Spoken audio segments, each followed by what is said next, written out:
Oh, yes. Football season is right around the corner. Welcome back to the Kenny C Show.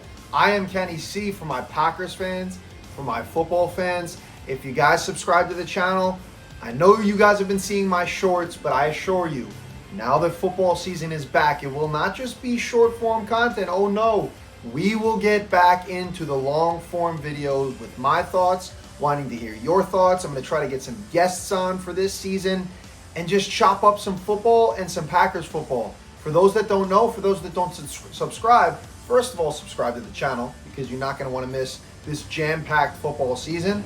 We are going to be making content every single week at the start of the week, whether it's a recap, whether it's takeaways.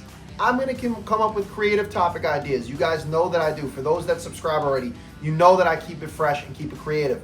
But without further ado, the NFL season resumes, or begins, I should say, on September 7th. I guess I say resumes because we've been in training camps and preseason all this time. But the Green Bay Packers finished the preseason with a 2-1 record. Going into this year, looking to be healthier, looking to perform better when it matters most at the back end of the game, at back end of games, i.e. against the top opponents. When you look at who the Packers lost to last year, they were 11-6. They finished third in the NFC North. 5 of their 6 losses were against NFC North opponents. You cannot have that. You have to right the ship this year. Hafley, LaFleur, you got to get things going and right the ship because you don't want to go 0-2 against Minnesota again. You don't want to go 0-2 against Detroit again, and you lost one to the Bears. The only loss outside of the NFC North came in the first week, and that was against the Philadelphia Eagles. That was a Brazil game. Love gets hurt at the back end of that game. That was a rough spot. Now we get the Eagles again in Week 10, a Monday Night Football matchup as we get into the schedule. This episode or this video of the Kenny C Show today is going to be Packers schedule breakdown and predicting what the Packers will finish with, what their final record will be, in my opinion. Now I want to hear your thoughts. The cheeseheads out there, I want to hear from you guys. What do you think the Packers will finish with? What record do you think the Packers will have when it is all said and done? And for those of any team, whether it's the Giants, the Jets, the Bills, I say that because I am in the Northeast. I do live in New York, and I'm from New York, so I want to hear from the New York fan bases as well. But any fan base, any fan of any team, I want to hear your thoughts and how you think your team's going to do. Drop it in the comment section below. But Green Bay opens things up with a chance at redemption, a 425 game. It's a CBS vehicle on Sunday, September 7th against the Detroit Lions. You have a chance to attack a team that just lost 2 of its top tier coordinators. This is a chance to capitalize because I think it's going to be a new look Lions team when it comes from a scheme standpoint. You don't have Ben Johnson scheming up the offense, making all of these guys look even better. I know they're all talented. Amon-Ra's talented. Sam Laporta's talented. Jameson Williams is talented. That backfield, Gibbs is going to be a dog. But things change when your scheme gets altered. So it'll be interesting to see what they do under Morton as opposed to Ben Johnson. And that's why I think the Packers will capitalize. I think they get off to the right foot and they take a win against Detroit in Green Bay. And they start the season 1-0. Then next week, you got a Thursday night matchup against the Commanders. I think the Packers can get the job done. Jaden Daniels, phenomenal rookie season last year. They finally just inked Terry McLaurin to a solid deal. They traded away Brian Robinson. That was a whole thing in itself. But I think they're still going to be a solid team, the Commanders. I think they're going to vie for first place in the NFC East. But I think the Packers can beat them. It's in Green Bay again. I think they go up 2-0. When you look at last year's NFC North, the Packers finished 11-6, and that was good enough for third place. The Lions and Minnesota both had 14 wins. I don't see that coming from Minnesota specifically. I think that the Lions are still uber talented, and Dan Campbell is still a great head coach to where they could get that done. But I don't see Minnesota for sure getting there. And the Bears are coming off a 5-1 season. So for all the chatter and all the talk from the Bears fans, yeah, you upped your offensive line. Yeah, you went out and got Luther Burden in the draft.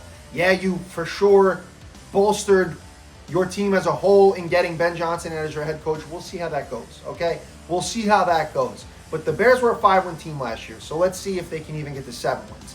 Week 3, Green Bay's got the dog pound. They played the Browns in Cleveland.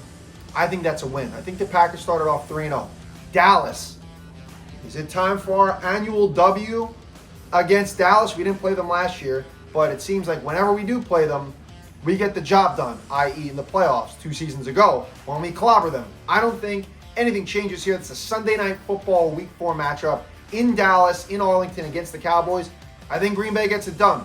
As long as this team can stay healthy, because they've been beat up throughout camp. The wide receiving core is my biggest question mark. Can you stay healthy? Matthew Golden, can you emerge and step into those big shoes to fill and be a potential wide receiver 1? Because Jaden Reed was banged up. Romeo Doubs was banged up. Wicks was banged up. This is a team that has had its injury problems. Kraft dealt with some injuries last year as well. So if this Packers offense can stay healthy, the sky's the limit for this unit. And Josh Jacobs, back rumbling off of 13 touchdowns last year? Guy's an absolute stud. So I think Green Bay rolls through. They're 4-0 by the time they hit week 5 in the bye week. They have their bye week 5. I think they're 4-0, sitting pretty atop the NFC North. Week 6, Cincinnati. This is going to be a tough game. They finally signed their star pass rusher in Trey Hendrickson. The Commanders get McLaurin back. Now the Bengals finally follow suit. They get Hendrickson back, and I think it was a 1-year, $30 million deal. He's a beast. They already have T. Higgins and Jamar back. They're all locked up. Burrow. Chase Brown is going to be one of those underrated backs this season. He's a really talented dual threat back. I think Cincinnati gives the Packers some problems. Gives the Packers questionable secondary some problems because Nate Hobbs, we brought in on that 4-year deal, the former Raider, after we shipped away Jair Alexander for peanuts, which I don't know if I totally agree with. I know the best ability is availability, and we haven't largely had that over the last 3 years with Jair Alexander, but he's still a dog when healthy, and now he joins a stacked Ravens secondary. So I don't know about that, but those are big question marks. Can they handle Jamar and T. Higgins? I don't know. I give the Packers a loss in that one. I think they go 4-1 by the time they hit week 7. Now, they got Arizona in week 7. They crushed them 34-13 last season. I don't see any problems there. I think the Packers roll to 5-1.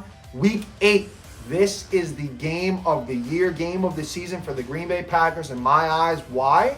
Why, Packers fans? You probably can guess why before I even tell you who they play. Give you a second. Week 8, Sunday Night Football in Pittsburgh. That's right.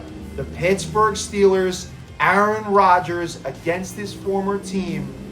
This is going to be popcorn worthy. We saw back in 2009, in October and in November, Rodgers went 0-2 against his former, well, he didn't really learn from him much because there was, he learned from him, but from what we know through that tenure of Favre Rodgers, there was a lot of friction there. But the Favre Rodgers saga in 2009, this is going to be emulative of that. Only Jordan Love, I'm sure, doesn't really have any animosity towards Aaron Rodgers. But it's going to be Love versus Rodgers. It's going to be in Pittsburgh. It's going to be a new look Steelers team after the offseason that they've had, in the way that they have averted from course with what they normally do in bringing in DK Metcalf, trading George Pickens away. I mean, they had a crazy, tipsy, turbulent offseason, and bringing in Aaron Rodgers, something that the Steelers don't do is shake up things very much. This is a new-look Steelers team.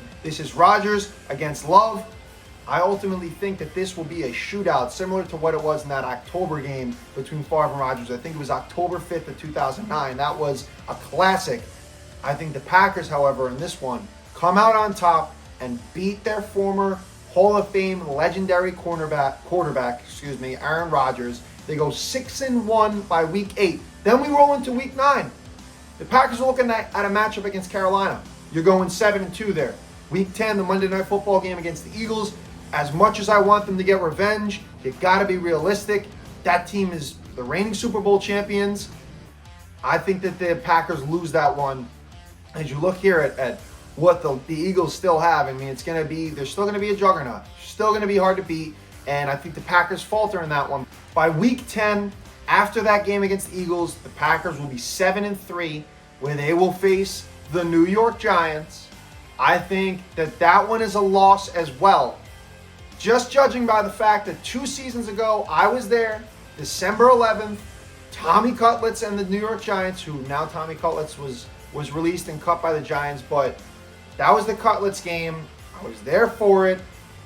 I was pretty much sitting in, I think it was like section 110, near the end zone, and I saw the Packers lose that game. I also went in, I want to say back in 2014, I saw them play the Giants, and they lost that one too. I am going again to this game in November against the Giants, week 11, and I think it'll be the same result. I just have some weird gut feeling. I think the Giants are going to be a lot better than a lot of people project them to be. That defense is scary. I think Scatterbo is going to be a really good back and complement Tyrone Tracy well. I think the Packers lose that game. So you're going into week 12, and you're sitting at 7-3, and you got the Minnesota Vikings in Green Bay. This is my big takeaway, or my big take, I should say, for the schedule. The Packers are going to clean sweep Minnesota in my eyes. J.J. McCarthy's going to have to settle in. Now, I know in that whole system, O'Connell's a great coach, Kevin O'Connell, but I don't know about going 14 wins like they did last year. I think the Packers will reverse course from last year and sweep the Vikings this year. So I have them taking the win in week 12. They'll be 8-3 by that time. Then they go to Detroit, week 13. I think they lose to Detroit, so they'll be 8-4. I think they split the season series against Detroit 1-1. Chicago, week 14. Packers, I think, will go 9-4 by that time. They will take care of business in the first matchup against the Bears, but similar to last year, I think the Packers might split the season series against Chicago. Then you go into week 15. You got Denver. In Denver, that secondary is very talented. Nick Benito's a stud. Offense is going to look really good with Bo Nix going into his second season. They drafted R.J. Harvey. Might be a pretty solid Denver team. I think that's going to be a back and forth affair, but I think by that time, the Packers will be kind of settled in with their identity, similar, not like last year, where last year we didn't really know what the hell the Packers' identity was. They were all over the place. They couldn't win the close games. They couldn't beat the teams with winning records, i.e. in their division. But I think by that time this year, week 15, the Packers will be settled in. I think they get the W against Denver. They go on to be 10-4. Week 16, they got Chicago. Like you said, I think they split. The Packers will be 10-5 by that point. Week 17, they got Baltimore. Now, this isn't the Baltimore team that I went to see at M&T Stadium in 2021 when we clinched the NFC North with a 31-30 win over them, because at that time, Tyler Huntley was the starting quarterback. Now it's Lamar Jackson. Now they also still have Derrick Henry back for another year. This Ravens team is going to be a juggernaut to beat in the AFC, up there with the likes of the Bills and the Chiefs and Cincinnati. I think that this Ravens team will take us down in week 17. We'll be 10-6 by that juncture going into the final week of the season. Like I predicted, we will sweep Minnesota.